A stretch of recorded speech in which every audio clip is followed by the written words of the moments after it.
Pēdējā laikā mēs saņemam satrauktas ziņas, ka ārpus lielākajām pilsētām dažviet tiek slēgtas pasta nodaļas. Ko tas nozīmē pakalpojumu saņēmējiem? Skatītājs Jānis no Lieģiem, kas atrodas Dienvidkurzemē, ir neapmierināts, ka Lieģu pasta nodaļa tikusi slēgta.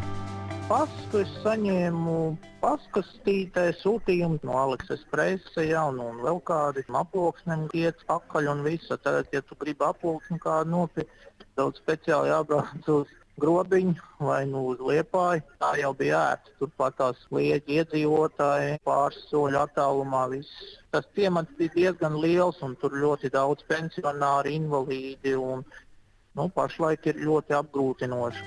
Jānis rakstīs vēstuli Latvijas pastam ar lūgumu pārskatīt pieņemto lēmumu un pasta nodaļas darbu atjaunot. Lūk, kādu atbildi viņš saņēma.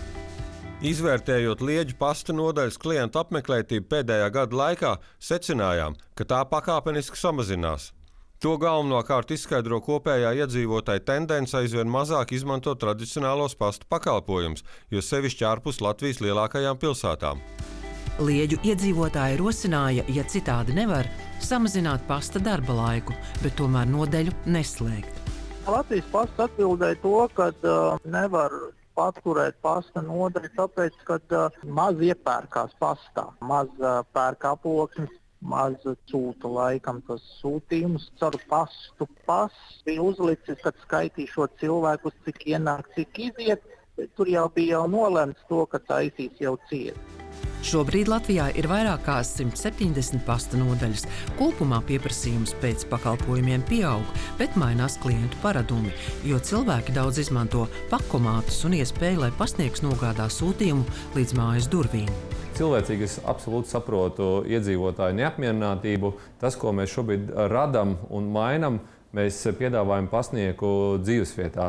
Restīvi, iedzīvotājiem vairs nav jābrauc ne 5, ne 10 vai 25 km, bet viņš piezvana pastam un nākamajā darba dienā pastnieks būs pie viņa dzīvesvietā. Un visus pakalpojumus, kurus līdz šim klients varēja noformēt un saņemt nodaļā, viņš varēs ar pastnieku starpniecību. Lai pieteiktu pasta pakalpojumu vietā, kur pasta nodaļa nav pieejama, jāzvana darbdienās pa tālruni 27 00 8001 vai 67 00 8001. Šis pakalpojums ir bez papildus maksas. Esiet sveicināti Latvijas pasta klientu centrā. Mēs sazinājāmies ar Jāni, kurš šo pakalpojumu pieteica. Viņam pasūtījumu Latvijas pasts solīja nodrošināt nākamajā dienā. To, gods kam gods, pastnieks piegādāja. Tomēr, ko darīt situācijā, ja aploksni un marku vajag šodien, nevis rīt? Nāksies gaidīt vai arī doties uz Liepājas pirmo pasta nodaļu. Vienlaikus Latvijas pasts plāno veikt arī citas izmaiņas, atverot pasta nodaļas lielveikalos. Viena no mūsu prioritātēm ir klientu pieejamība, klientiem pieejamas telpas, tātad, lai ir automātiski atveramas durvis, lai ir uzbrauktuves ar ratiņiem vai cilvēkiem ar kustību traucējumiem. Tā kā lai realizētu šo, mēs fokusējamies pasta nodaļu pārvietošanu uz tirdzniecības centriem. Bet, protams, ne visos reģionos tas būs iespējams un kaut kur mēs arī paliksim stabilās telpās esošajās ēkās.